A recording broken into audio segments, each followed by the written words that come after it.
Bueno, nos falta Pablito, después yo les cuento un poquito más de mi vida. Empezamos. Adoración con propósito, el último tema. ¿Se acuerdan que en la clase pasada estuvimos hablando un poquito de lo que era propósito? ¿Quién se acuerda a qué nos referíamos con propósito? Bien, Gaby. El propósito responde a la pregunta ¿para qué? ¿Para qué hago lo que hago? En tu vida, cuando busques un propósito, ¿para qué? ¿Para qué? Y la adoración tiene un propósito, la adoración tiene una cuestión de fondo. No lo hacemos porque sí. Y entender el para qué es entender el propósito. Pero para que haya un propósito genuino, noble, alineado al cielo, dijimos que antes tiene que haber otra cosa. ¿Qué es?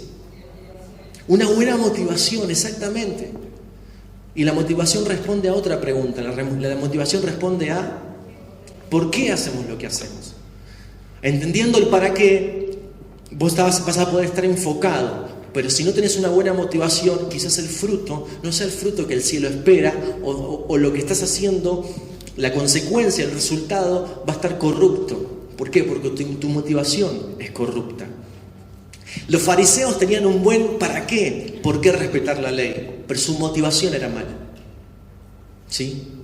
Y muchas veces escuchamos esta frase: el fin justifica los medios. ¿Sí? Entonces muchas veces alguien aspira a algo, como tiene un claro para qué, ese fin justifica los medios y llega y avanza hasta ese lugar por medios que no son transparentes, honestos, íntegros. ¿Me siguen?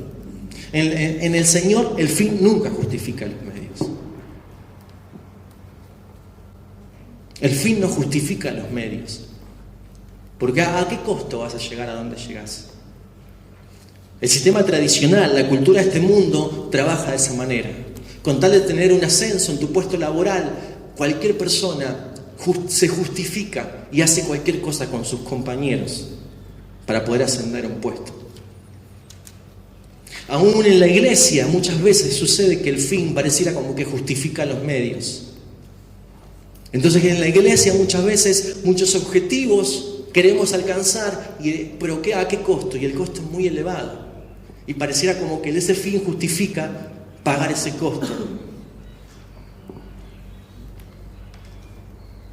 Y cuando yo lo veo al Señor Jesús, lo veo a Él con una buena motivación, entendiendo su propósito, pero también teniendo en cuenta el corazón. ¿Por qué hace lo que hace? La motivación. Yo te decía, ¿por qué querés estar en el ministerio? ¿Por qué querés ser entrenado? ¿Por qué querés estar con un instrumento? ¿El porqué de la plataforma? Por muchos años los músicos hemos traído muchas complicaciones por este tema. Yo decía una frase la semana pasada: gran capacidad de una persona pero con malas motivaciones es el cóctel ideal para que llegue a una profunda crisis. Gran capacidad, pero con malas motivaciones probablemente haya una crisis. Entonces vos te sorprendés por una persona que tiene gran capacidad, gran conocimiento, pero esa persona no tiene inteligencia emocional, esa persona no fue tratada en su carácter, no manifiesta ni un poco el carácter de Cristo, pero por Dios que los dones fluyan en su vida, es el cóctel para que en un momento, en una oportunidad, exista una crisis.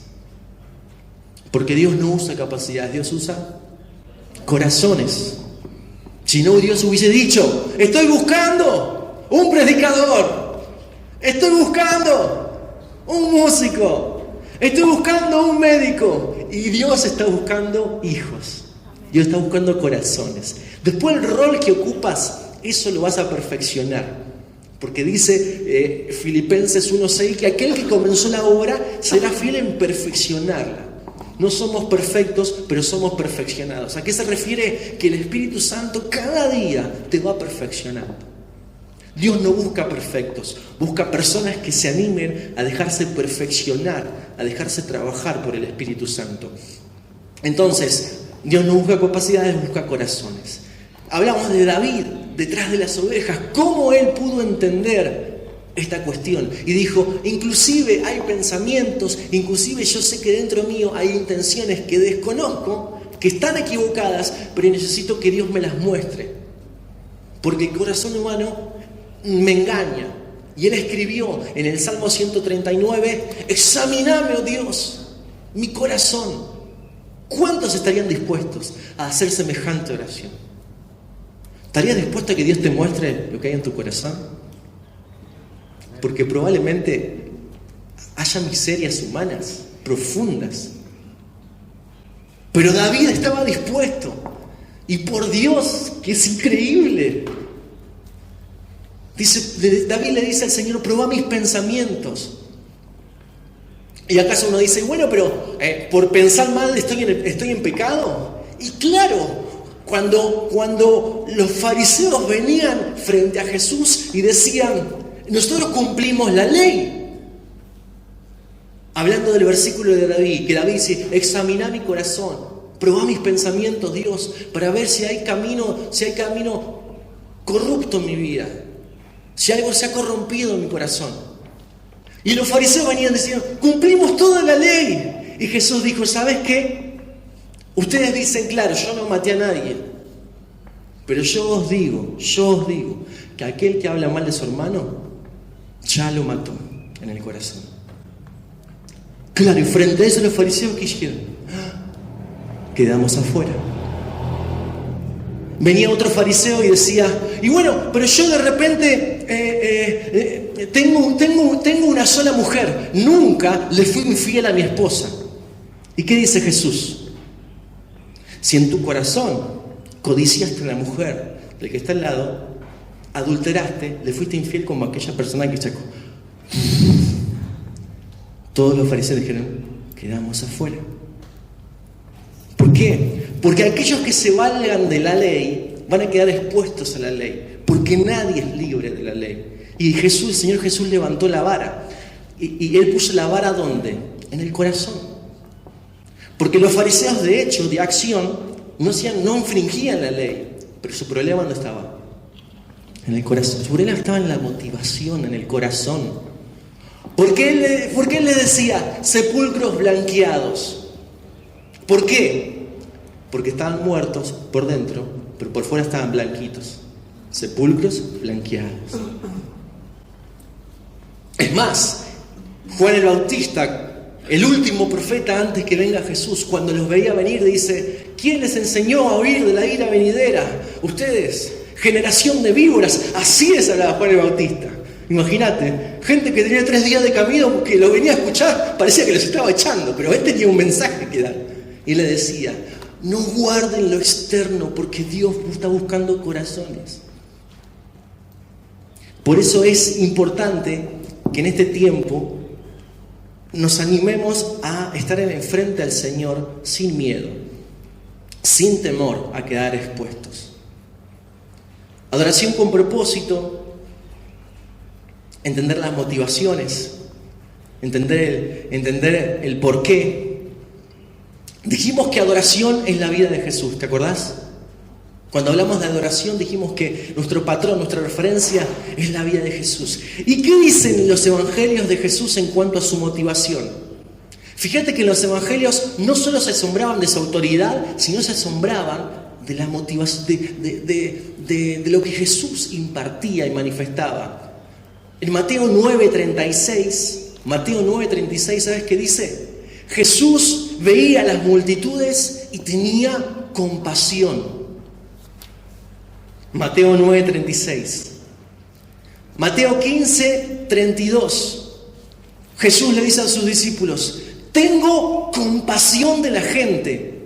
Y por eso había 4.000 que los iba a alimentar. Hace tanto tiempo que están acá, hace tanto tiempo que nos están escuchando. Y dice Jesús, tengo compasión, vamos a darle algo de comer. ¿Y qué dicen los discípulos? No tenemos nada, cerraron la despensa, no tenemos plata. Pero Jesús dice, vamos a darle de comer.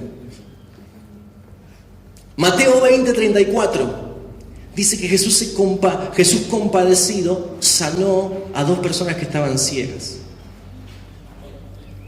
Y el último versículo, Lucas 10:33. Lucas 10:33, me encanta ese versículo. ¿Sabes por qué? Porque en Lucas 10:33 dice que Jesús fue movido a misericordia. Movido a misericordia. Y ¿sabes qué? Me encanta esta palabra movido. movido. ¿Sabes por qué? Porque el término motivación deriva del motivo para la acción. Motivación tiene que ver cuál es el motivo para tu accionar. Cuando hablo de una buena motivación, estoy diciendo, ¿es bueno el motivo por el cual accionaste? La palabra motivación viene de motivo para acción. ¿Cuál es el motivo para accionar? Y cuando dice la palabra que Jesús fue movido a misericordia, me está hablando que la motivación de Jesús era la misericordia. Dos palabras claves para saber cuáles eran las motivaciones de Jesús son las palabras compasión y misericordia. Compasión y misericordia. Compasión y misericordia. Chicos, tenemos que desarrollar la compasión y la misericordia como los motivadores de nuestras acciones. El amor de Dios nos motiva, el amor de Dios nos impulsa, el amor de Dios nos sana y nos permite hacer cosas para el Señor. Pero tenemos que desarrollar la compasión y la misericordia. Y tenemos que desarrollarlo como una competencia, como la capacidad que tenemos de estar despiertos para ver lo que sucede a nuestro alrededor. ¿Cuántos se acuerdan la parábola del buen samaritano? ¿Recuerdan la parábola del buen samaritano? Había una persona herida en el camino. Y iba caminando un sacerdote. Y cuando el sacerdote ve a esta persona que está en el camino, no la atiende, sigue derecho, porque tiene cosas para hacer. Pasa un levita, pasa otra persona, hasta que hay un samaritano, se compadece y se detiene y ayuda a esta persona. E inclusive esta persona le paga la asistencia, porque tenía compasión y misericordia. Debemos ser movidos por la compasión y la misericordia. Ahora la pregunta va a ser, cuando las multitudes vengan a tu vida, porque el Señor no tiene problemas en llevarte con multitudes. Cuando las multitudes vengan a tu vida, ¿vas a seguir teniendo como motivador la compasión y la misericordia? ¿Qué decís? ¿Qué decís? Porque el Señor por algo te está entrenando. No digo que ese sea tu fin, no digo que ese sea tu impulso, pero por algo te está entrenando. Por algo te trajo de donde te trajo, de la iglesia local, de la comunidad, y te puso en este lugar. Algo el Señor quiere hacer con vos. ¿Estás preparado para que la luz de Cristo examine tu corazón y ahí empezar a desarrollar las motivaciones correctas? La compasión y la misericordia. ¿Sabes qué? Algo que me sorprende y me encanta es una frase, se la tomé al evangelista Carlos Anacondia, me encanta. Muchas personas ven y se imaginan estadios llenos cuando ven una multitud. Mucha gente ve grandes ministerios, ve su fama cuando ve las multitudes. Hay gente que cuando ve multitudes se piensa, uy, estos pueden ser mis seguidores de Instagram. Bueno, Anacondia no decía eso, se lo agregué yo. Eso es más actual. ¿Cómo hago para ser un influencer? ¿Un youtuber? ¿Cómo hago para...? Cuando veo las multitudes, veo a los fans que van a poder seguir a mi grupo musical. Veo a aquellas personas que van a poder escuchar mi CD. Cuando veo multitudes, veo estadios llenos. O veo la posibilidad de armar un proyecto, lo que sea. ¿Sabes qué? Cuando Jesús veía multitudes, veía ovejas que no tenían pastor. Pero ¿por qué Jesús podía verlas así? Porque Él había desarrollado la compasión y la misericordia en su vida. Cuando vos desarrollás la compasión y la misericordia, ¿qué es la compasión? ¿Qué es la compasión? Es la capacidad que tenés de entender, de compenetrarte con el dolor del otro y tener el deseo de aliviar su dolor. Te digo porque esta mañana lo busqué. No lo estoy inventando. ¿Qué es la compasión? Es la capacidad que uno tiene de entender. A ver, la empatía es ponerse en el lugar del otro, es entender. Pero la compasión da un paso más. Porque la persona que se compadece es como que siente el dolor del otro. Es como que tiene el deseo o la necesidad de aliviar o de hacer algo para que ese dolor deje de estar. ¿Se entiende? ¿Y qué es la misericordia? La misericordia es no darle a alguien algo, no darle lo que se merece.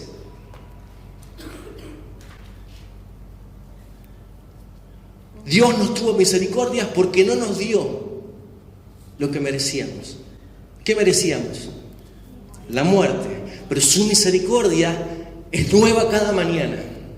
Entonces no nos da lo que nos merecemos. Eso es misericordia.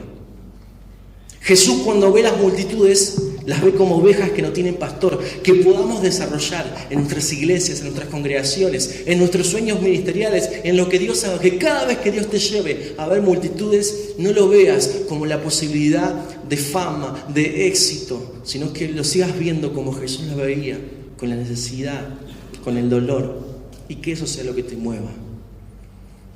Me acuerdo de cuando yo era chico, yo pasaba por la calle y cada vez que veía a algún chiquitito pidiendo dinero o algo, me estremecía el corazón, me hacía doler el corazón. A tal punto que yo era chico, era adolescente, pero cada vez que había un chiquito, si había uno grande no, pero si había un chiquito pidiendo algo, yo me acuerdo que agarraba y decía, algo tengo que hacer, y era como que me incomodaba. Yo tenía 17, 18 años. Entonces yo no me podía sacar la imagen de ese nenito pidiendo dinero. No me podía sacar la imagen. Y siempre tenía como que hacer algo. Y en varias oportunidades lo hice, pero hubo una que me llamó la atención. Porque agarré y le dije, estábamos en San Justo y caminando, yo solo estaba en San Justo caminando y pasé 2 veces y el nenito estaba pidiendo monedas. Y ahora le digo, ¿tenés hambre? Y yo no le quería dar monedas porque sabía que el padre estaba a media cuadra. ¿Tenés hambre? Bueno, ¿me acompañas?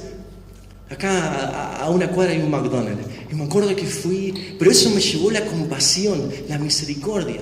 Y me acuerdo que enseguida el padre apareció cuando estábamos en el McDonald's, estaba comiendo. Y resulta que el padre era una persona también muy humilde y que me agradeció. Yo digo, bueno, capaz que se me enoja. Pero digo, ¿qué fue lo que me movilizó? A mí siempre me pasó de tratar de estar despierto frente a esa situación.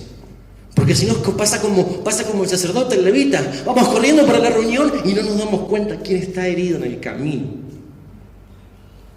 Pero la compasión y la misericordia te hace estar despierto.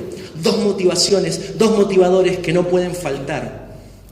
Dijimos en la adoración comunitaria los sábados anteriores que nuestro servicio es a Dios para la gente. Servimos a Dios sirviendo a los demás. Amamos a Dios amando a la gente. Yo tengo que ser sensible con lo que pasa a mi alrededor. Tengo que tener en cuenta no solamente lo vertical, sino lo horizontal.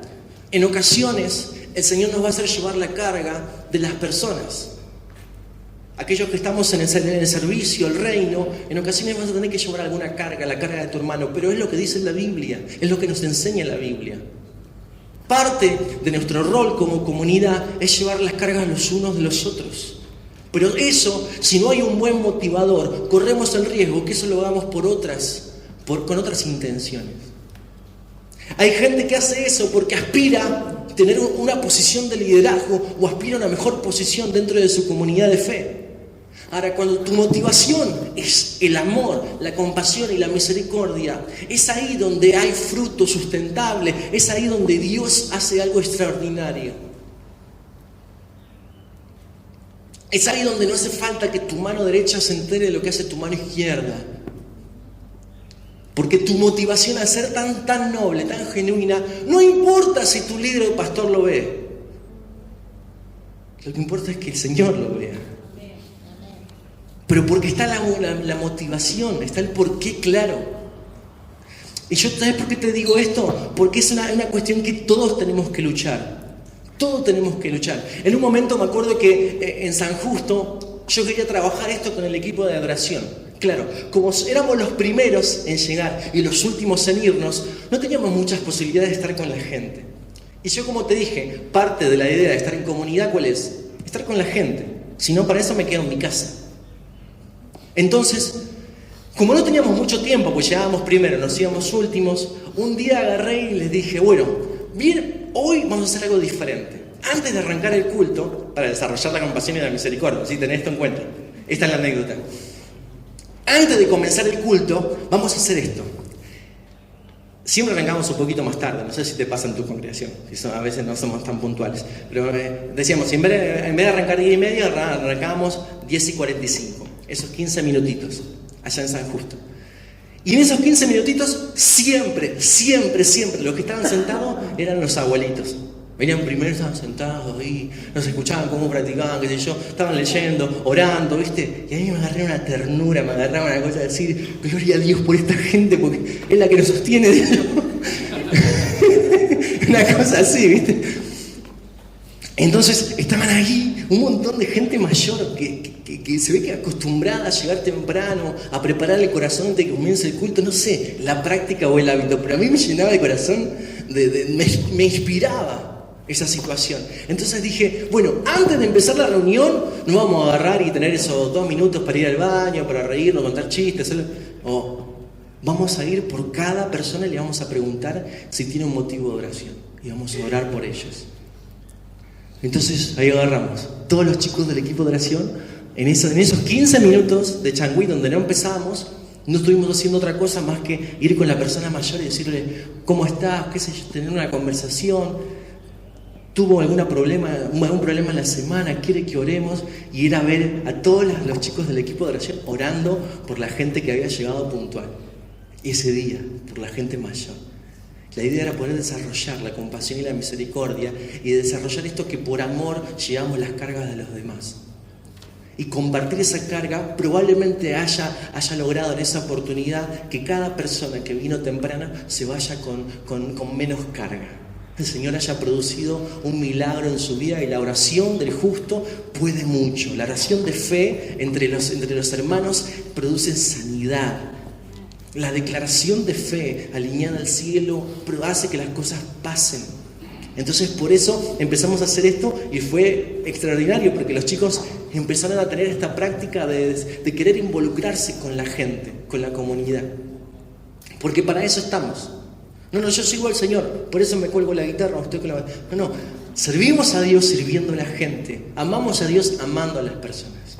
Nunca lo olvides. ¿Se entiende? ¿Sí? Y la motivación tiene que ser el porqué. Falta de compasión y falta de misericordia saca a la luz que muchas veces lo que queremos es ocupar un lugar, tener reconocimiento, buscar fama, buscar plataforma, buscar aprobación.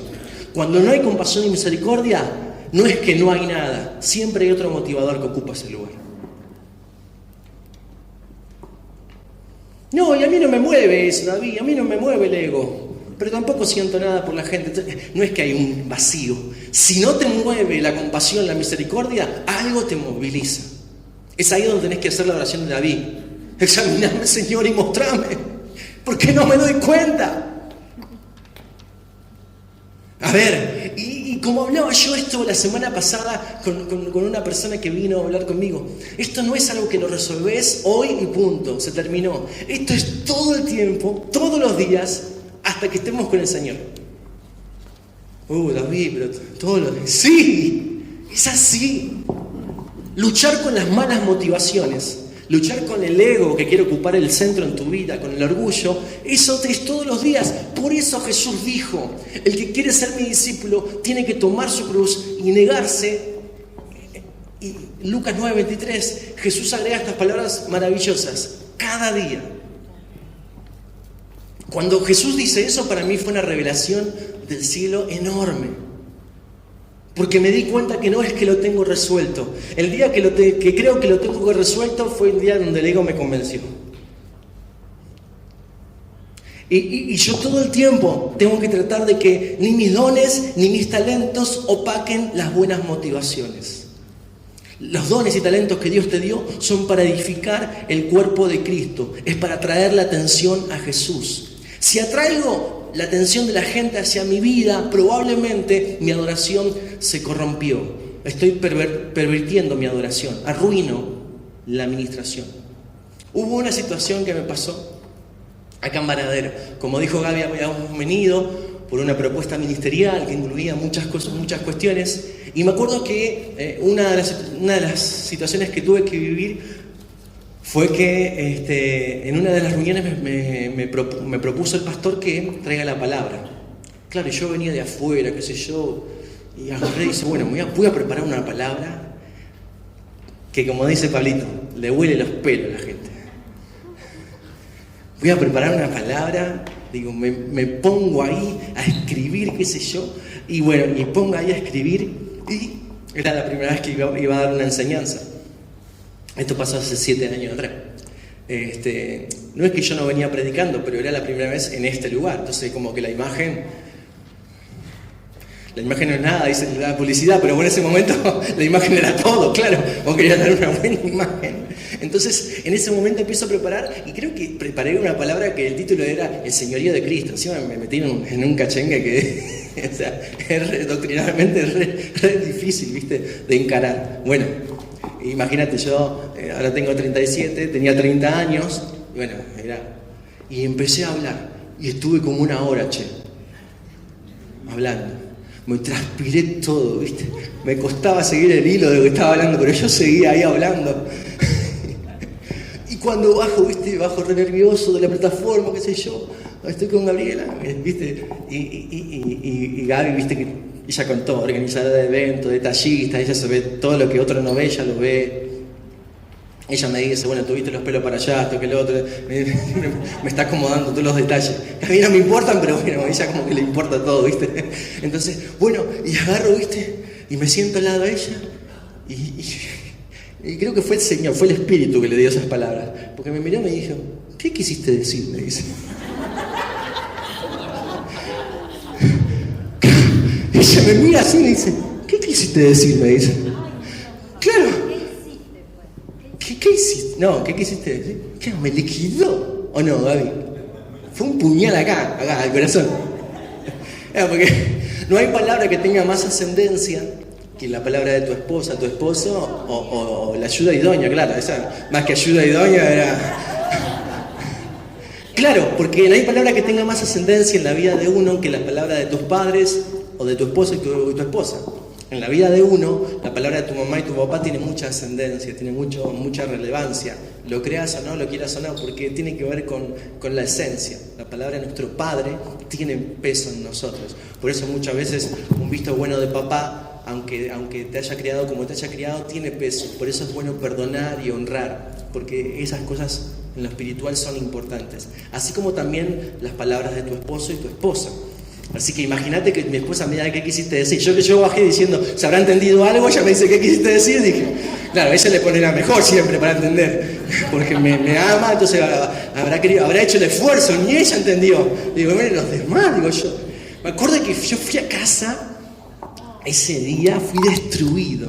Dije, Señor, esto no es para mí, ¿qué estoy haciendo? Me encerré en la pieza como hace mucho tiempo no me encerraba, y me largué a llorar, pero un llanto, no te puedo explicar. Lloraba, decía, Señor, perdóname, Señor. Señor, perdóname. Quise cualquier cosa. Quise llamar la atención, quise que todo, deslumbrar a la gente. Perdóname, Señor. Me acuerdo que Renatita tenía 1 año y 6 meses. Yo estaba ahí llorando con la guitarra en la pieza y ella entró. Mirá, tengo esta imagen. Ella tenía 1 año y 8 meses, 2 años. Ella entró así, me vio, se me sentó entre las piernas y comenzó a llorar conmigo. Pero yo creo que sintió la angustia que yo tenía, porque yo estaba mal. Yo dije, Señor, perdóname. Perdóname, Señor. Y al otro día dije, esto no es... Señor, no hago más nada, renuncio. No dije eso, pero dije... Al otro día me desperté y en mi devocional, mirá que yo no soy esas personas que te dicen, y oí la voz de Dios del cielo que me dijo, pero sentí clara la voz del Espíritu Santo. Y es el día donde hoy tengo anotada esta frase en mi heladera desde el 2014. ¿Sí, 2014? Sí, 2013. No, 2013. 2013 tengo instalada esta frase en mi heladera.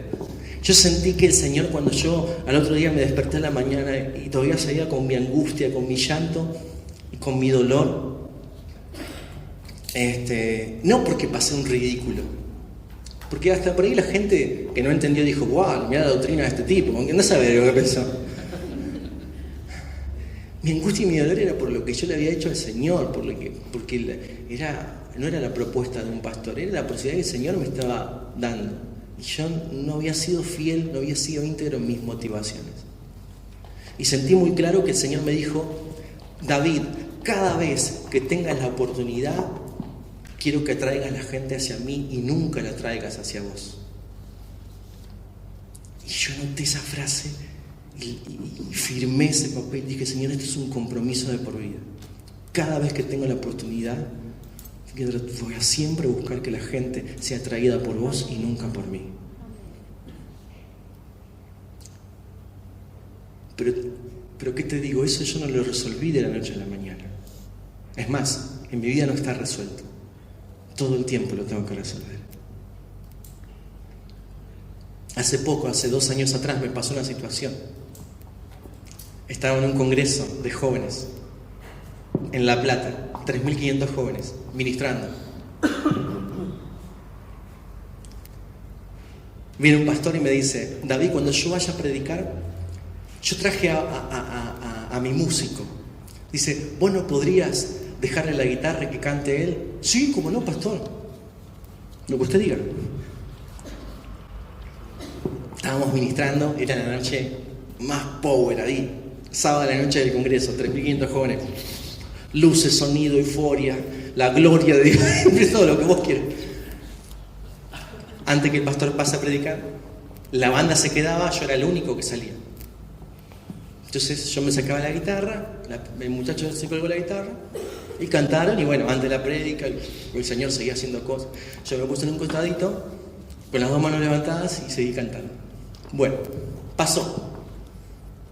A los 6 meses me llaman de la Confederación Bautista y me dice el secretario ejecutivo: David, los vimos en el Congreso de Jóvenes, queremos que estén en el Congreso de Mar del Plata, en el Congreso de Pastores ministrando.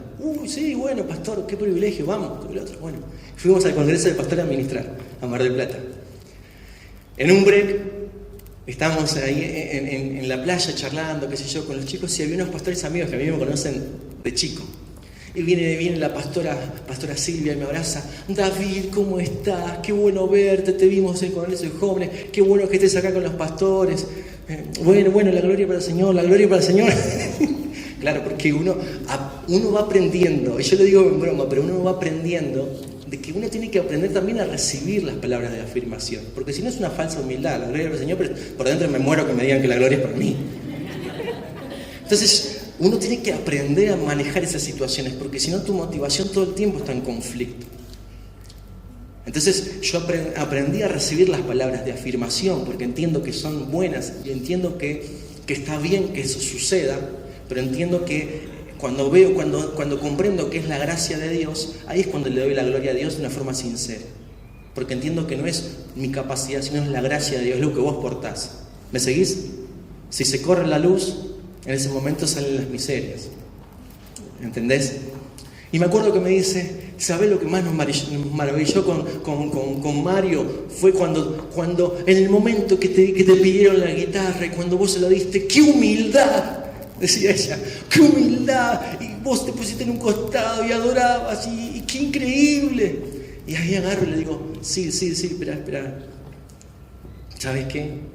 Te tengo que decir algo, te tengo que confesar algo. Le digo: no digas así, porque a mí me recostó, yo no quise soltar la guitarra, le digo. Pero se quedó así. Le digo: yo no, te soy sincero, cuando me solté la guitarra dije: yo quiero estar acá. Y cuando me bajé y levanté las manos, lo hice porque estaba muriendo mi carne, porque digo: Señor, te voy a adorar igual. No puede ser que esto limite mi adoración. Si vos sabés que esto lo hago por vos y para vos. Mi carne tiene que entender de que no necesito esto para sentirme bien.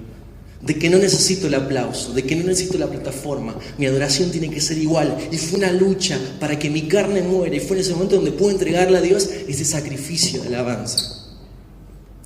Pero ¿sabes qué? Tuve que ser sincero. Yo podría haberle dicho a la pastora Silvia, ¿no? Y sí, el Señor me está trabajando en la humildad, y bueno, esos son los primeros pasos que estoy dando humildemente. Yo podría haber hablado así, ¿sí o no? Podía haber sumado porotos. Cuando yo le desarmé la imagen a Silvia y a Mario, no fue ni más ni menos que ser sincero, decirle, con esto luchamos todo el tiempo. Y todos los pastores, apóstoles, profetas, los que conozcas, luchan con eso.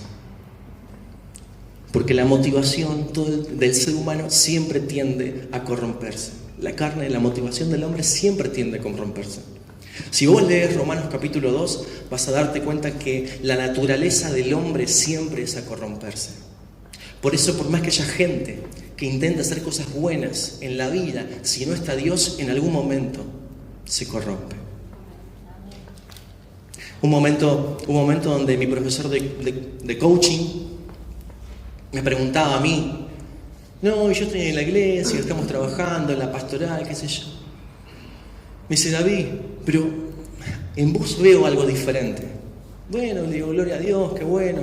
Me dice, pero acá hay un montón de gente que hace cosas buenas. Le digo, mira, ¿sabes qué? Yo te voy a decir algo. Y por ahí esto te va, no sé, no lo vas a compartir.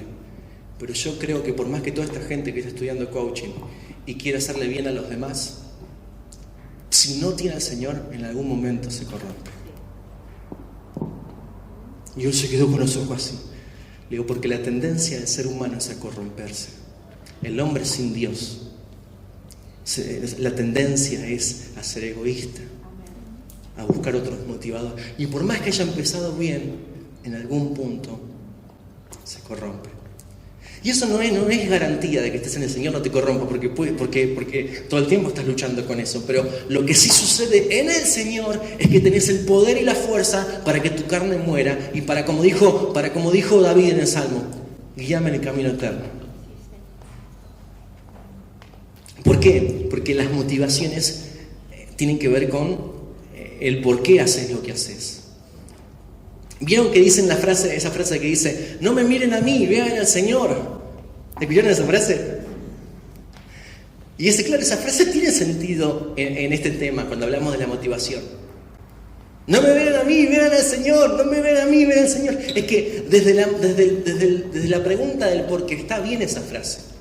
No me vean a mí, vean al Señor. Pero ese tiempo que esa frase me enoja, esa frase me hace sacar de mi cordura, porque no es ni más ni menos que es la excusa para no hacerte cargo de que tenés que mostrarte como sos. Mucha gente dice, no me vean a mí, vean al Señor. ¿Por qué? Porque si te ven a vos, vean las cosas desastrosas que haces.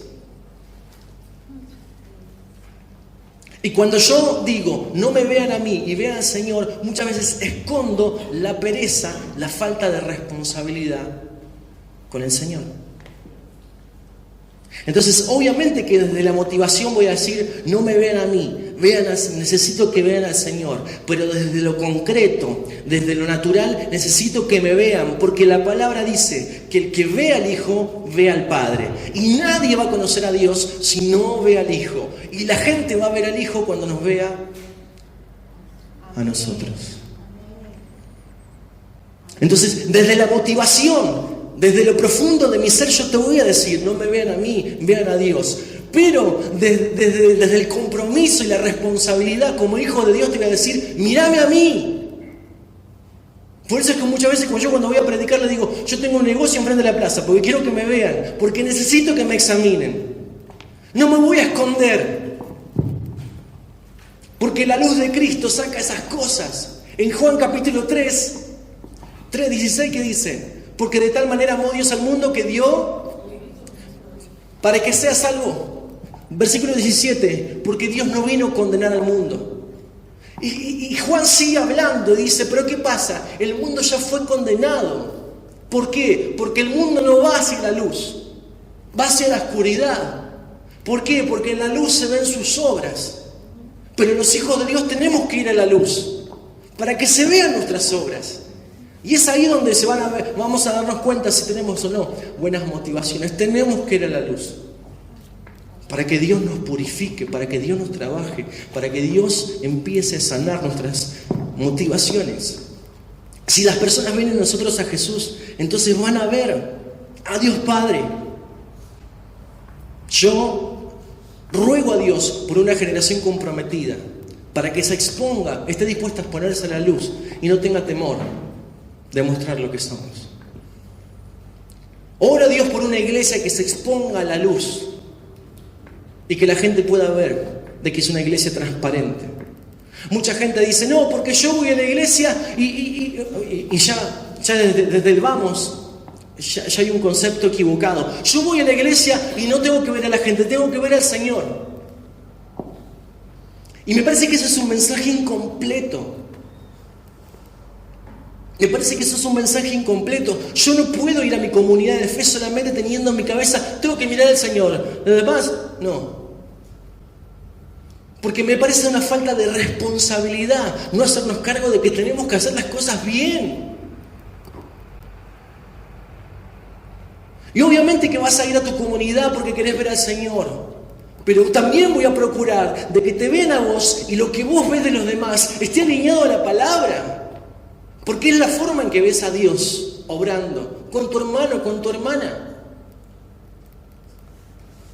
No podemos ponderar solamente una reunión por lo que se predica, por el mensaje. Obviamente que el mensaje es más importante que el mensajero. Pero de alguna manera la comunidad tiene una responsabilidad de mostrar a Cristo. Porque si no, no nos hacemos cargo y hablamos del Espíritu Santo y del mensaje y no nos hacemos cargo de manifestar lo que tenemos que ser y hacer las cosas bien. Entonces cuando yo invito a alguien digo, quiero que me veas a mí, quiero que me conozcas, porque si hay algo que no está bien, tengo que remediarlo. Necesito mostrarte cómo sos.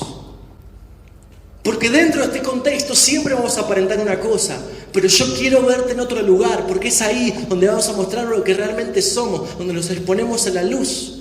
¿Qué hablamos la otra vez del buen nombre y la buena fama? ¿Por qué te hablamos de la puntualidad? ¿Por qué hablamos de honrar a tus padres? ¿Por qué hablamos de honrar tus deudas? ¿Por qué hablamos de eso? Porque nos queremos exponer a la luz y no queremos que nadie diga nada, sino que la gente cuando nos vea, vea a Cristo. Y en mi comunidad de fe no voy a agarrar y voy a decir, voy solamente por ver al Señor. No, voy porque veo al Señor en mi hermano, en cómo vive, en mi pastor, en mi líder. Es un tiempo que como iglesia nos tenemos que ser responsables de vivir como vivió el Señor y ser sinceros, dispuestos a quedar expuestos. Hay muchas teorías sobre la palabra sincera, pero una de las enseñanzas de la palabra sincero es extraordinaria. Sincera, la persona sincera, dicen que sale de una historia donde antes hacían vasijas de barro. Y las vasijas de barro el alfarero las hacía y era su fuente de ingreso, su fuente de trabajo. Y esa fuente de ingreso necesitaba que cada vez que vos producías, todas las vasijas las puedas vender. Pero ¿qué pasa? Había vasijas que en el proceso de cocción, en el proceso de horneado, las vasijas se fisuraban, se rajaban. Entonces, ¿qué hacían las personas, los que querían vender y necesitaban venderlas, pero bueno, no tenían motivaciones sanas, no eran íntegros, no eran honestos? Le ponían cera a las vasijas. Las llenaban de cera y cubrían esa fisura, esa rajadura. Entonces se vendían como vasijas buenas, como vasijas nobles. Entonces, ¿qué pasaba? Las personas que eran estafadas con el tiempo se empezaron a dar cuenta que había un método de darse cuenta si la vasija estaba con fisuras o tenía rajaduras. Y era exponiéndolas a la luz del sol. El sol derretía la cera y de alguna manera ellos podían identificar si la vasija estaba sin cera, sin fisuras.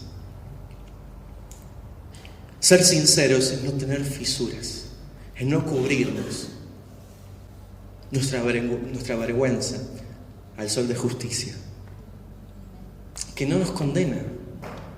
El tema es que vos estés dispuesto a quedar expuesto ante Él, porque ni siquiera el Señor te expone con los demás. Él expone cuando están aquellos que abusan de su gracia. Porque el sol de justicia en un momento derrite la cera, todo el mundo lo ve. Pero la intención de Dios Padre es un vestido nuevo. La intención de Jesús fue, ¿dónde están los que te condenan? Ni yo te condeno. El que esté libre que tire la primera piedra. Ese es el amor del Padre. Ahora bien, aquellos que abusan, no, y porque yo estoy en esta situación, llenos de fisuras y grietas con el Señor, pero estoy en una reunión y el Señor fluye, la unción fluye. Va a haber un momento donde el sol de justicia va a derretir la cera y la grieta se va a ver.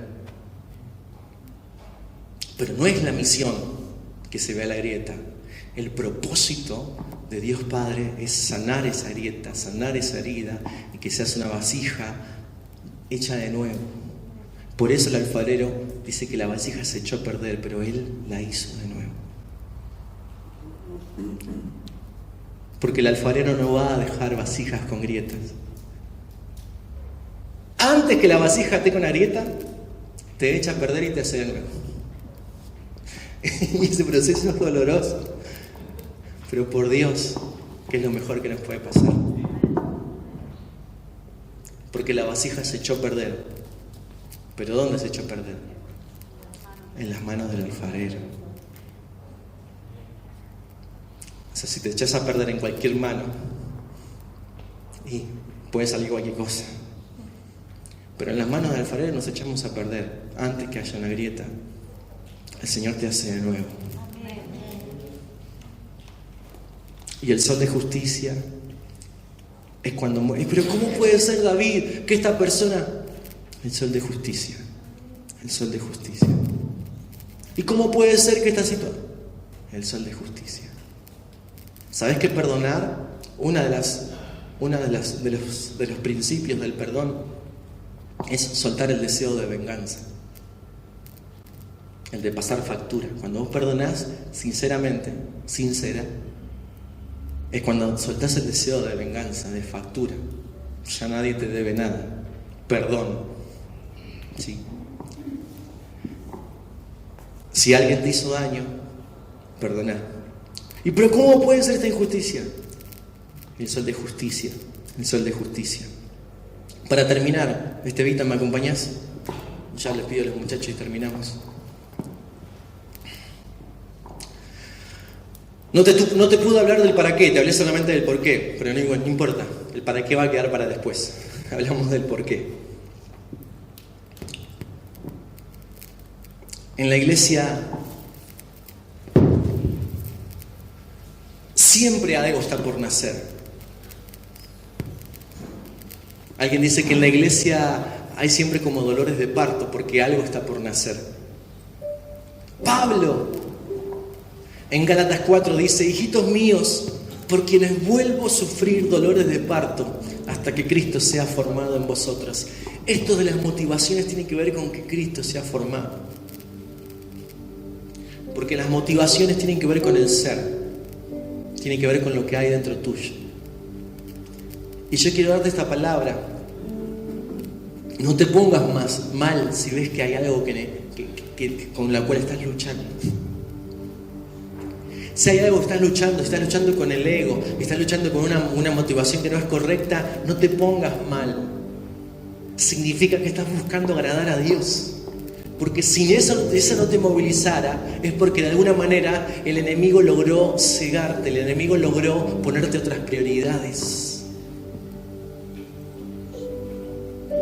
Pero quiero decirte hoy en esta tarde de que si estás luchando con esas motivaciones, con esas cuestiones, bienvenido a los dolores de parto. Bienvenido a este momento para que nazca, para que surja algo. Y lo que surge es la imagen de Cristo en nosotros. El sol de justicia nos permite darnos cuenta si hay grietas, si hay fisuras.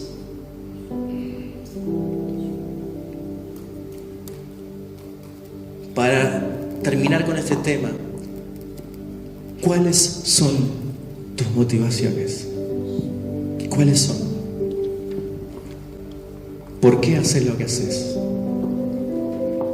¿Sabes qué dijo Jeremías 17:9? Engañoso es el corazón más que todas las cosas. ¿Quién lo conocerá? Otra versión, ¿sabes qué dice? Engañoso es el corazón más que todas las cosas. Y no tiene remedio. En el Salmo 51, David pidió perdón. El Salmo 51 es el salmo que David escribió luego de que pecó con Betsabé y pidió perdón. Ese salmo tiene un contenido increíble, ya lo vamos a estudiar cada versículo. Pero David dice: crea en mí un limpio corazón. La palabra crear en el Salmo 51 viene del término hebreo bara, y es el mismo término que utilizó Dios en el Génesis para crear. La palabra bara habla de una creación sin materia prima, habla de una creación sobrenatural. La palabra bara habla de la creación que solamente Dios puede hacer. Dios puede crear algo sin materia prima, Dios puede hacer eso. Y David utiliza ese término diciendo: crea un corazón limpio dentro mío, porque el que tengo no tiene remedio, haciendo eco de las palabras del profeta Jeremías, sin conocerlo, pero por la revelación del Espíritu. David entendía que necesitaba morir ese corazón y que nazca uno nuevo, que Dios crea algo nuevo, diferente. Es una creación divina, porque necesitaba buenas motivaciones. En el Salmo 51 está la clave de por qué David fue perdonado frente a semejante situación. Y los que estamos en Edificar queremos ser entrenados en la compasión y en la misericordia. Queremos amar lo que Dios ama. Queremos amar su presencia, amar su palabra y amar su iglesia. A mí me gustaría que por un instante dejes que el Espíritu te muestre como lo hizo con David. ¿Te animás a decirle al Espíritu Santo: examina mi corazón? ¿Te animás a decirle al Espíritu Santo: prueba mis pensamientos? ¿Te animás en esta tarde a decir: Señor, me expongo a la luz de tu gloria, me expongo? Y si hay una grieta, una fisura, no la voy a llenar con cera, no la voy a ocultar, no la voy a disfrazar, no voy a ser más una persona hipócrita con máscaras. Vengo delante de tu presencia sincero. ¿Te animás a decirle como el salmista David: examina mi corazón, prueba mis pensamientos, Dios, mostrame? Porque por ahí creo que son todos nobles, pero hay algo que no está bien, Señor, y quiero agradarte. Que no caigas en la trampa del enemigo como caí yo en su momento, y a veces como me sigue teniendo trampas, buscando la aprobación. Hoy nos comprometemos como escuela a buscar la aprobación del cielo solamente. Hoy nos comprometemos como hijos de Dios a vivir como tenemos que vivir, no porque hay una persona que nos está marcando el camino, sino porque el Espíritu Santo de forma directa, incisiva, nos habla al corazón y nos muestra que tenemos que enderezar el camino.